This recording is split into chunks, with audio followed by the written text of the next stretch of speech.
Dan kalau kita meremehkan terhadap ulama, manistakhaffa terusannya, manistakhaffa bil ulama. Malah ini yang pertama sebetulnya. Manistakhaffa bil ulama faqad khasirad-din. Barang siapa yang meremehkan terhadap ulama, maka kita akan rugi urusan agama. Li'annahum, karena ulama ini, kenapa? Karena ulama ini ma'danu syariah. Ma'danu syariah. Tinggalan syariat itu ya ada di ulama. Jadi apapun yang penting ulama itu kan kita harus mengikuti, kita harus mengaji, dan kita harus mendengarkan fatwa-fatwa beliau. Pasti saya yakin kalau kita mengikuti pasti kita akan selamat. Amin. Gitu. Okay. Di timbal baliknya nanti kan pasti ke masyarakat juga ya ini. Ya. Gitu. Terus untuk yang terakhir, monggo. Pesan-pesan panjenengan untuk masyarakat, khususnya warga desa Rembang ini, berkhusus kami pribadi. Kalau pesan-pesan saya begini, sebetulnya meskipun sebelum ada corona, kita kalau mengikuti apa yang ada di syariat Islam, yang ada di kitab, yang diajarkan ulama-ulama, sebetulnya kita ini sehat. Jangankan corona sekarang, meskipun bukan corona, kalau kita jarang cuci tangan, kalau kita jarang mandi, kita mau ngumpul sama orang-orang kan kita sunat mandi, mau sholat Jumat kita disunatkan mandi, harus bersih, kan begitu. Kita jaga kebersihan, kalau an-nadzafatu minal iman, an-nadzafatu minal iman, ya pasti itu. Jadi meskipun ada corona kita harus cuci tangan. Kadang kita tuh makan mayoran, beco mulin mau makan takut ndak keumanan, takut tak melo, itu kadang nggak usah pakai cuci tangan gitu. Jadi intinya itu anjuran-anjuran semuanya ini kita ini karena harus bersih ya, jadi tetap kita harus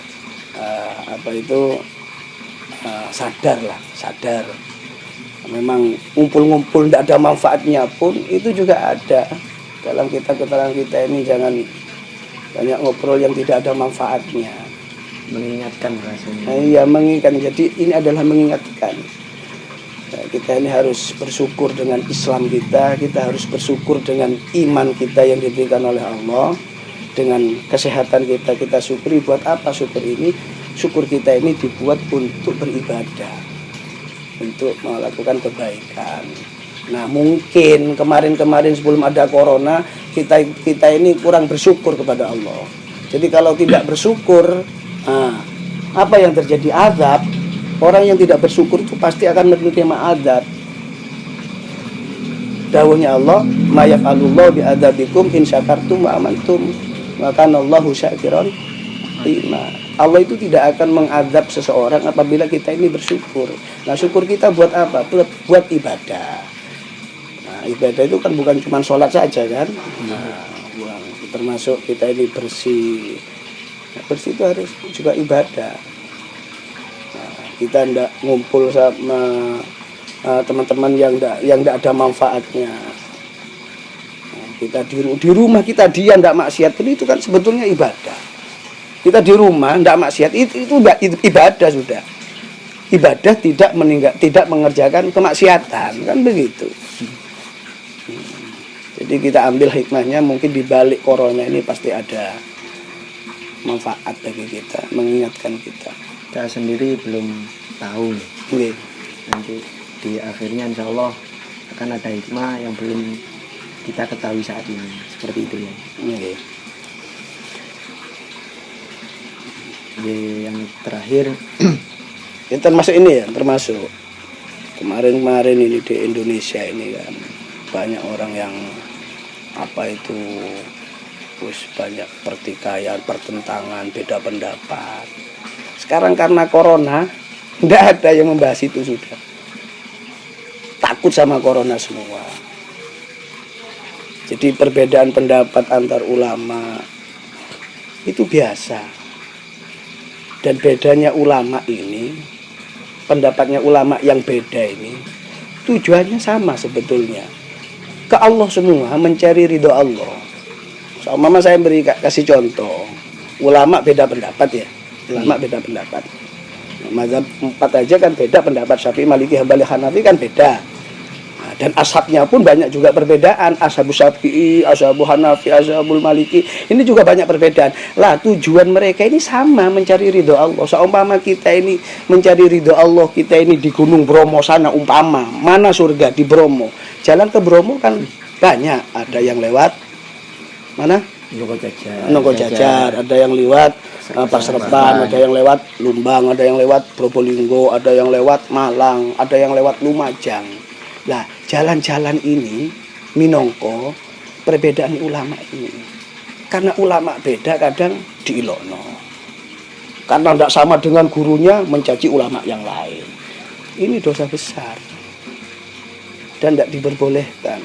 Nah, mungkin hikmahnya di situ karena kita ini ada lagi sabda Rasulullah sallallahu alaihi wasallam, "Idza abghadal muslimuna ulama'ahum." Apabila orang Islamnya, kita nggak bahas orang kafir lah, kita bahas orang Islam sendiri. Kadang kita ini banyak kekurangan dari orang Islam sendiri, gitu loh. Apabila orang Islamnya ini sangat membenci terhadap ulama dan menjauhi ulama, dan yang selalu diunggulkan itu cuman harta terus, wa ta'ala bu ala jam'id darahim, berlomba-lomba untuk menumpuk harta. Nah, apa yang terjadi? Yang terjadi pasti 4 perkara.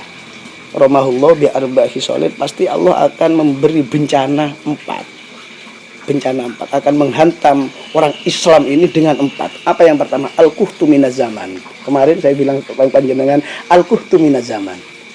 Kekeringan. Kalau dulu kemarau, kan ya? Kemarau itu laip wis. Paceklik nunggu hujan lama. Sekarang enggak.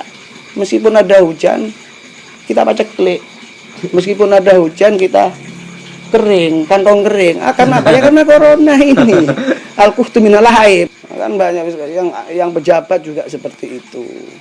Enggak bisa maksimal bekerja. Ini oleh karenanya mungkin salah satunya itu dampaknya. Dampaknya seperti itu. Ulama dihilaukan. Kan seperti itu. Nah, yang kedua, wal jauru minas sultan. Khawatirnya kita ini akan diberi pemimpin yang zalim, pemimpin yang jair. Terus yang ketiga, bencana apabila kita menjauhi ulama, mencaci ulama. Ya, ulama itu ya terhimpun ya ada di Nahdlatul Ulama ini. Kan begitu. Nah, dan itu kita nggak bisa memungkiri bahwa beliau-beliau yang di sana ini orang alim semua. Gitu loh kan. Nah, orang alim semua gitu loh. Nah, khawatirnya bencana yang ketiga ini juga naudzubillah wal khianat min ulatil hukam. Penegak-penegak hukum ini khianat terhadap kita, terhadap negara. Ini adalah bencana. Kita harus tahu itu. Jadi pengkhianat penegak hukum ini adalah bencana bagi kita. Yang keempat, wasaulatu minal aduwi, pecah belah, peperangan, tumpah darah. Nah, itu sangat kita tidak inginkan itu kan. Naudzubillah. Jadi kita harus introspeksi diri, mungkin apa dari kesalahan kita harus masih tahu masyarakat, menyadarkan masyarakat bahwa keputusan pemerintah dan keputusan ulama kita ini sudah dipikir dalam-dalam. Jadi selama kalau cuman soft itu kan cuman masalah fadilah. Meskipun renggang. Jadi biasanya kan setahu sufakum, sekarang enggak jauh sufufakum. Iya, baina jawfas sufuf min amni corona. Min amni corona. Jadi renggangkan barisan, bukan rapatkan tapi renggangkan barisan. Karena renggang ini memberi aman terhadap dari corona. Santai aja gitu. Yang penting kita tetap bisa sholat, bisa tadarus, bisa ngaji, gitu. Mungkin itu. Mungkin cukup itu yang kami tanyakan, semoga manfaat. Dan sebelumnya mohon maaf sampun mengganggu istirahatnya Kiai dan juga kami terima kasih dari kru channel YouTube Pengejar Mimpi ingin berjuang ala kadarnya Amin. sesuai kemampuan santri kita sebagai alumni di sini. Mudah-mudahan bermanfaat bagi warga masyarakat khususnya Desa Rembang. Amin. Amin. Terakhir mohon bantuan Al-Fatihah untuk kita bersama, semoga tetap dalam lindungan Allah ya. Liridho illahi ta'ala al-fatihah. A'udzubillahi minasyaitonir rajim. Bismillahirrahmanirrahim. Ya kan.